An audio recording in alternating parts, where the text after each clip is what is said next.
د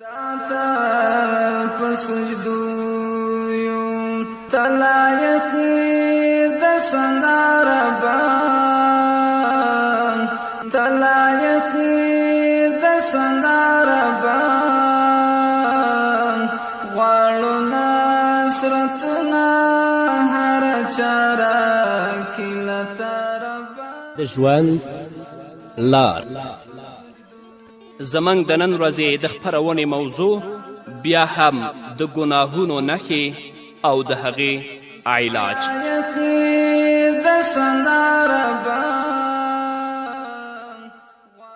بسم الله الرحمن الرحیم. الحمد لله رب العالمين حمد الشاكرين،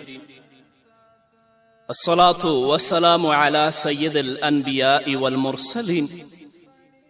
سيدنا ونبينا وشفيعنا ومولانا محمد وعلى آله وأصحابه الطيبين الطاهرين. قدرمنو اوریدونکو د ژوند د لارې د خپرونې مینوالو، السلام علیکم ورحمة الله وبرکاته. ستاسو روغتیا او خوشحالي د پاک رب نه غواړم، په دې هیله چې د صحت او عافیت جامې پر تن ولرئ او خوشحالي مو په برخه وي. دا دی زه محمد یاسین فهیم د ژوند د لارې د خپرونې په وړاندې کولو کې ستاسو په خدمت کې یم. زموږ د نن ورځې د خپرونې موضوع بیا هم د ګناهونو نښې او د هغې علاج. درنو اوریدونکو، الله رب العزت موږ او تاسو د امتحان لپاره پیدا کړي. الله رب العزت ګوري چې څوک د دنیا په خوښیو او مزو کې غرقیږي او څوک د الله رب العزت د رضا لپاره نیک اعمال ترسره کوي. الله رب العزت په سورة ملک کې فرمای: لیبلوکم ایکم احسن عملا، تر څو زه وګورم چې له تاسو نه څوک نیک اعمال کوي. په ځینې روایاتو کې راځي چې حضرت عبدالله ابن عمر رضی الله تعالی عنهما له محمد رسول الله صلی الله علیه وسلم نه پوښتنه وکړه او ویې ویل: ای د الله رسوله، نیک عمله یا د نیکو اعمالو کوونکی څوک دی؟ محمد رسول الله صلی الله علیه وسلم په ځواب کې ورته فرمای: احسنکم عقلا واورعکم عن محارم الله تعالی واسرعکم فی طاعته سبحانه. د هر چا چې پوهه ښکلې وي، له حرامو نه ډیر پرهیز وکړي او د الله رب العزت د اوامرو د پرځای کولو لپاره تر نورو ډیر هڅه وکړي، دا ډیر زیات نیک عمله دی. د دې ټولو رجه بیا هم څه ته ده؟ تقوا ته. یعنی چې د الله رب العزت په اوامرو او احکامو باندې عمل وکړي او د څه نه چې الله رب العزت نهی کړي د هغه نه ځان وساتي او د خپلو د ګناهونو علاج په تقوا او په توبې سره وکړي. ځکه تقوا یوه ډیره د قدر وړ او لویه میوه ده. ځکه تقوا هغه عمل دی چې له عمله یې متقي انسان ته الله رب العزت ابدي او تلپاتې میوې ورکوي او الله رب العزت د جنت وارث جوړوي. د قرآن کریم په ډیرو آیتونو کې د دې خبرې زیری ورکولی شوی، لکه چې الله رب العزت په سورة مریم کې 63 آیت کې فرمایي: تلک الجنة التي نورث من عبادنا من کان تقیا. د پاک جنت وارث موږ د خپلو بندګانو څخه هغه څوک جوړوو چې پرهیزګاره وي. د جنت د وارث جوړولو معنا دا ده چې په جنتي انسان به الله رب العزت د جنت تلپاتې میوو او د نعمتونو لورینه وکړي او الله رب العزت به د دغه نعمت څخه متقي انسان د تل لپاره برخمن کړي او همدغه جنت به د ده تلپاتې ځای وي. هغه ورور به الله رب العزت د جنت وارث وګرځوي چې هغه د الله رب العزت د حکمونو او د اوامرو پابند وي. هغه ځوان به الله رب العزت د جنت وارث وګرځوي چې هغه د محمد رسول الله د سنتو پابند وي، ځان د منکراتو، فجایعو او د فساد نه ژغوري. اما هغه ځوان چې نه یې مانځه ته توجه شته، نه یې د محمد رسول الله سنتو ته توجه شته، نه د الله رب العزت په حکمونو او اوامرو عمل کوي، بلکې د دنیا ژوند ته یې ژوند ویلی، خپل عمر او ځواني په ګناه کې عبث تیروي، دا د جنت وارث نه بلکې هغه به د جهنم وارث وي. همدارنګه هغه خور الله رب العزت د جنت وارثه ګرځوي چې هغه د الله رب العزت د حکمونو او د اوامرو مطابق عمل کوي، د الله نه ویریږي. که د هغې عمل دی، که د هغې اخلاق دي، که د هغې جامه ده، ټول د الله رب العزت د دین سره موافقه ده، نو داسې خور به الله رب العزت د جنت وارثه ګرځوي. اما هغه خور چې د الله نه نه ویریږي، عمل د الله رب العزت د وینا خلاف، اخلاق د الله رب العزت د وینا خلاف، جامه د الله رب العزت د وینا نه خلاف، خپل ژوند په ګناه و فساد و بېنمازي او بې ستري کې تیروي، دا خور کله هم د جنت وارثه نشي ګرځېدلی. راځئ ګناهونو ته شا کړئ، د الله رب العزت د حکمونو پابند شئ، تر څو الله رب العزت موږ او تاسو د جنت وارثان وګرځوي. همدارنګه الله رب العزت په صورت آل عمران کې 133 آیت کې فرمایي: وسارعوا إلى مغفرة من ربكم وجنة عرضها السماوات والأرض أعدت للمتقين. د خپل رب د مغفرت او د هغه د جنت په طرف په منډه کې له یو بل څخه وړاندېوالی وکړئ چې د جنت عرض او د جنت پلنوالی د ځمکو او آسمانونو سره برابر دی. الله وایي هغه د متقیانو لپاره تیار شوی دی. جنت د ګنهګارانو ځای نه دی، جنت د متقیانو ځای دی. راځئ د خپلو ګناهونو علاج په تقوا او په توبې سره وکړئ، تر څو الله رب العزت تاسو جنت ته داخل کړي. همدارنګه الله رب العزت په صورت آل عمران کې فرمایي: لكن الذين تقوا ربهم لهم جنات تجري من تحتها الأنهار خالدين فيها نزلا من عند الله وما عند الله خير للأبرار. الله فرمایي خو کومو خلکو چې د خپل رب تقوا اختیار کړه، د الله نه وویرېدل، د الله ویرې ته یې په خپل زړه کې ځای ورکړه، ګناهونو ته یې شا کړه، د همدغو لپاره جنتونه دي چې د هغې د لاندې نهرونه روان دي، په هغې کې به دوی تل اوسیږي. دا د الله رب العزت لخوا میلمستیا ده، او کوم څه چې د نیکو بندګانو لپاره دلته دي هغه ډیر غوره دي. الله وایي: وما عند الله خیر للابرار. د دنیا ژوند محدود ژوند دی، د دنیا ژوند لنډ ژوند دی، اما هغه ژوند چې الله رب العزت تاسو ته په جنت کې درکوي هغه تلپاتې ژوند دی. هلته نه غم شته، هلته نه زړښت شته او نه څه تشویش شته. نو د دنیا په دې لنډ ژوند باندې خویندو او ورونو د خپل ابدي ژوند مه تباه کوئ، ګناهونو ته شا کړئ، الله ته د تضرع او د عاجزي لاسونه پورته کړئ، د خپلو ګناهونو بخښنه د الله نه وغواړئ، تر څو الله تاسې متقیان کړي چې کله متقي شوئ الله به تاسو د جنت وارثین جوړ کړي. او که خدای مکړه تاسو نه د حرامو او د حلالو تفکیک کوه، نه مو د ګناه او د ثواب تفکیک او تمیز کوه، نو بیا د آخرت په ورځ د الله رب العزت په حضور کې درېدل او الله رب العزت ته ځواب ویل ډیر سخت دی. الله دې زموږ په حال باندې رحم وکړي. د بخاري حدیث دی، راوی د حدیث حضرت انس رضی الله تعالی عنه دی. هغه د خپل وخت خلکو ته فرمایي: انکم لتعملون اعمالا هي ادق في اعینکم من الشعر كنا نعدها على عهد رسول الله صلی الله علیه وسلم من الموبقات. حضرت انس رضی الله تعالی عنه فرمایي: تاسو ډیر داسې کارونه کوئ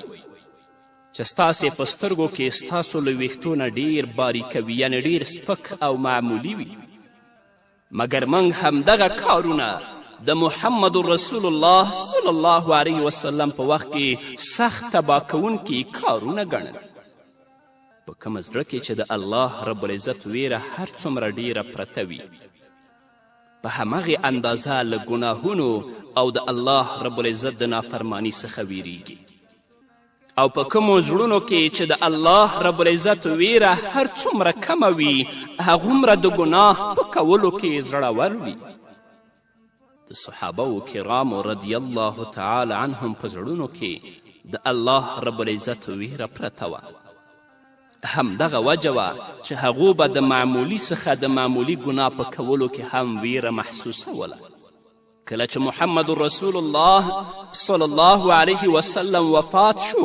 او بیا ورپسې د صحابه و کرامو رضی الله عنهم وخت پای ته ورسید، له همغې ورځې را په دې خوا د خلکو په زړونو کې ویره ورځ تر بلې کمېدله، تر دې چې سخته تباه کوونکې ګناه هم خلکو ته سپکه او وړه ښکاري او په کولو یې څه ویره نه احساسوي. له همدې امله ضروري خبره دا ده چې د الله رب العزت شان او عظمت ته په زړونو کې ځای ورکړو، له هغه نه وویریږو او له ګناهونو څخه ځان وساتو. کومه انسان چې ګناه کوي، د الله رب العزت د حکمونو او د اوامرو نه سرغړونه کوي، هغه دې په دې باندې پوه شي چې د هغه په زړه کې د الله ویره نه ده پرته. ځکه د چا په زړه کې چې د الله ویره پرته وي، د جنت او د جنت د نعمتونو هیلهمن وي، هغه کله هم ګناه ته نه نږدې کیږي. نو خویندو او ورونو، راځئ الله ته رجوع وکړئ، د محمد رسول الله صلی الله علیه وسلم دین باندې په واقعي شکل باندې ځان پوه کړئ، په خپلو کړو ګناهونو باندې توبه وباسئ، تر څو الله په تاسو رحم وکړي او د جنت وارثان مو وګرځوي. امام احمد رحمه الله د حضرت معاذ رضی الله تعالی عنه په روایت سره یو حدیث په خپل مسند کې رانقل کوي. حضرت معاذ رضی الله تعالی عنه فرمایي، ما د محمد رسول الله صلی الله علیه وسلم نه پوښتنه وکړه او ورته مې ویلې ای د الله رسوله ما ته وصیت وکړه. کله مې چې دا خبره رسول الله صلی الله علیه وسلم ته وکړه، نو نبی کریم صلی الله علیه وسلم ما ته وفرمایل اتق الله حیث ما کنت او اینما کنت. په هر ځای کې چې یاست د الله رب العزت نه وویریږه، د الله ویرې ته په خپل زړه کې ځای ورکړه. که موږ او تاسو هم د محمد رسول الله صلی الله علیه وسلم په دغه یو وصیت باندې عمل وکړو او په هر ځای کې چې یاستو د الله نه وویریږو، الله به کامیابي زموږ په برخه کړي، الله به مو د جهنم نه وساتي. همدارنګه امام مسلم د حضرت نواس بن سمعان رضی الله تعالی عنه په روایت سره یو حدیث را نقل کړی. حضرت نواس بن سمعان رضی الله تعالی عنه فرمایي چې ما د رسول الله صلی الله علیه وسلم څخه د نیکی او ګناه په اړه باندې پوښتنه وکړه. رسول الله صلی الله علیه وسلم راته ځواب راکړ، البر حسن الخلق والاسم ما حاک فی نفسک وکرهت ان یطلع علیه الناس. غوره اخلاق نیکی ده او ګناه هغه ده چې ستا په زړه کې ناخوالی او ملامتي پیدا کړي او ته دا ونشې زغملی چې خلک دې له دې څخه خبر شي. په دې کې یو مهم اصل دا بیان شو چې نیک اخلاق نیکی او خیر دی،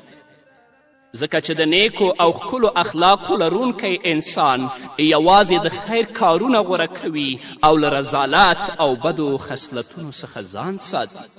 نو الله رب العزت دې په موږ باندې رحم وکړي، الله دې موږ د ګناهونو نه وساتي، الله دې موږ متقیان جوړ کړي. په همدې هیله درنو اوریدونکو نور به واورو خو د یوې دمې نه وروسته.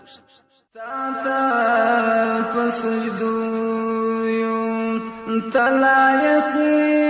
د سنداربا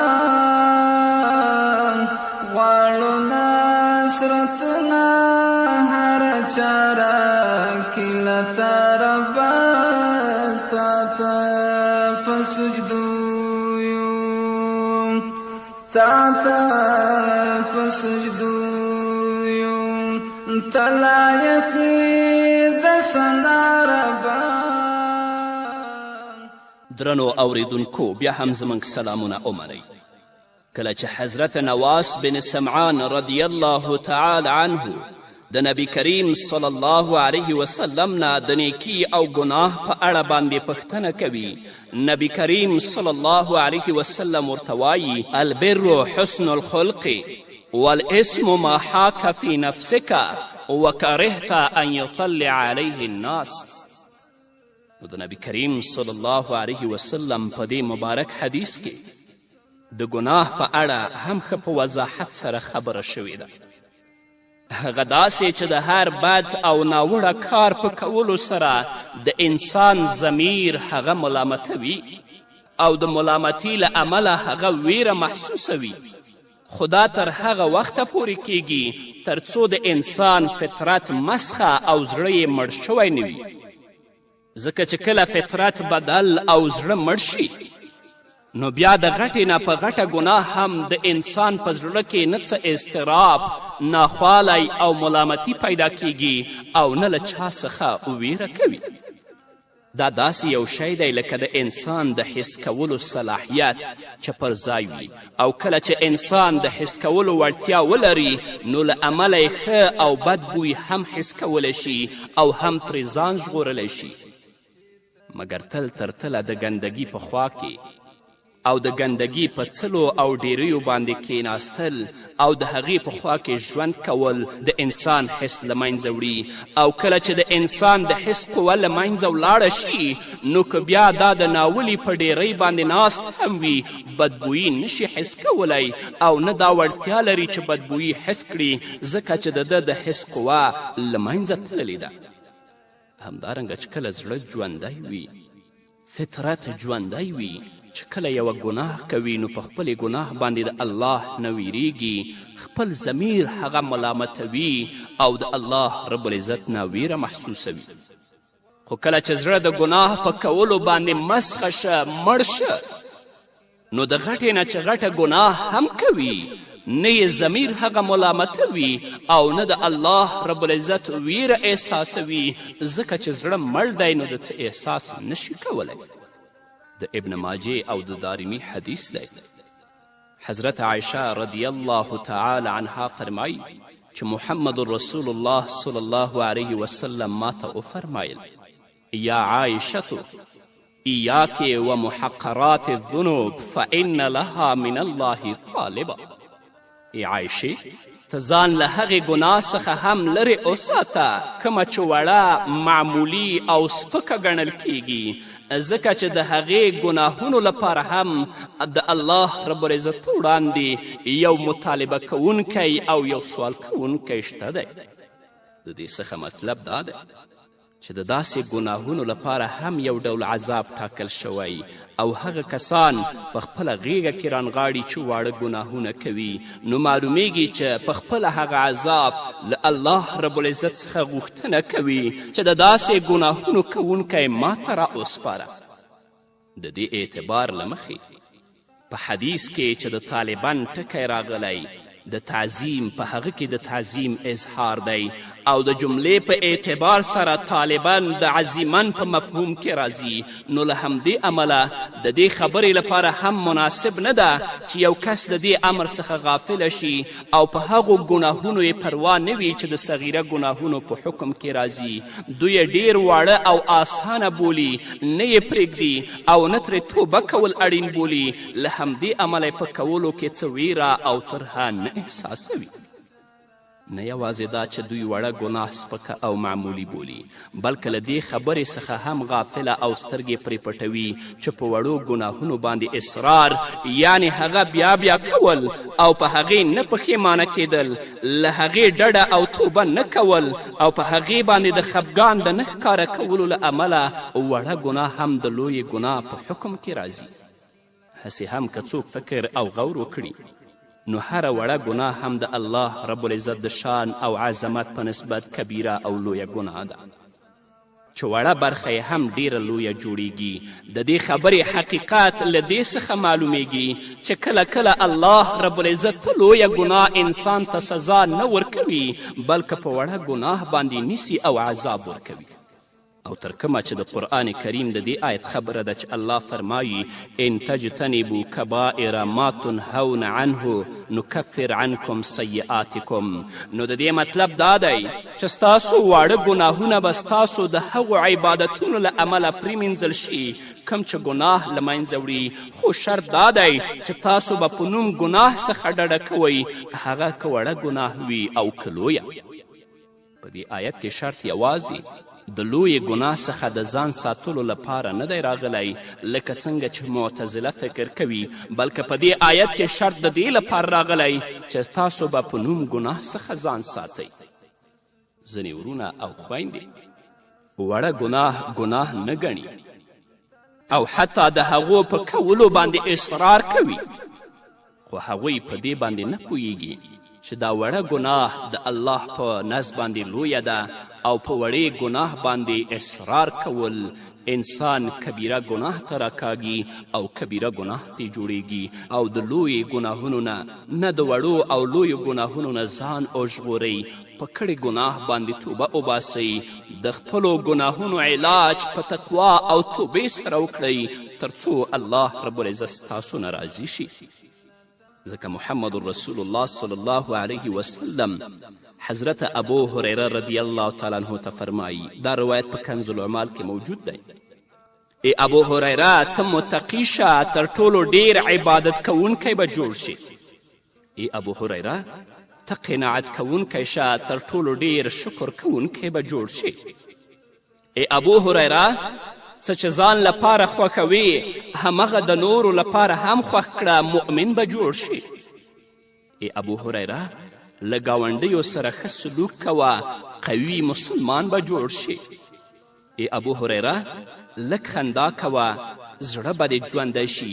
ځکه چې ډیره خندا زړه وجني نو که موږ او تاسو د محمد رسول الله صلی الله علیه وسلم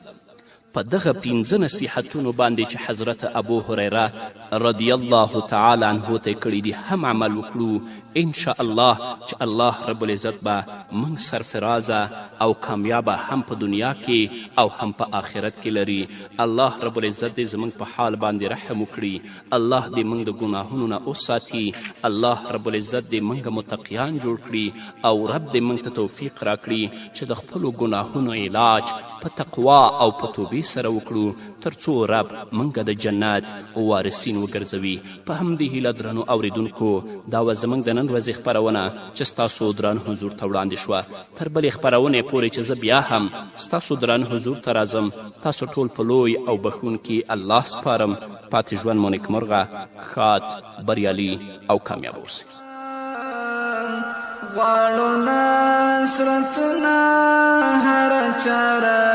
کې له تا ربه تا ته په سجدو یو تا ته په سجدو یو ته لایق د ثنا ربه غواړو نصرتونه هر چاره کې له تا ربه تا ته په سجدو یو ساس کی ویرا بیشی ستا در رحم له اسمان څخه ساس کی ویرا بیشی ستا در رحم له اسمان څخه خوله کې د ماهی خوله کې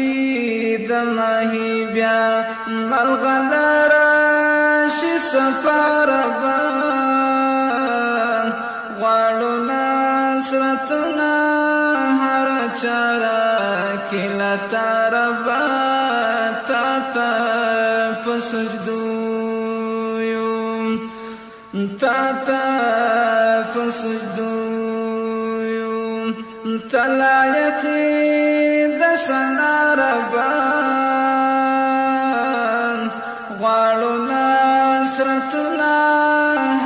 چارا کلا تربا تا تا فسجدو سمرا قدرت دی سبحانك سبحانك سمرا قدرت دی سبحانك سبحانك وردی کړه خلیل تا وردی کړه خلیل تا پس کاروانټو کې پناربا غواړو نصرتنا هر چارا کله تربا تا تا فسجدو تا تا فسجدو تلا یقید سناربا غواړو نصرتنا هر چارا کلا تربا تا تا فسجدو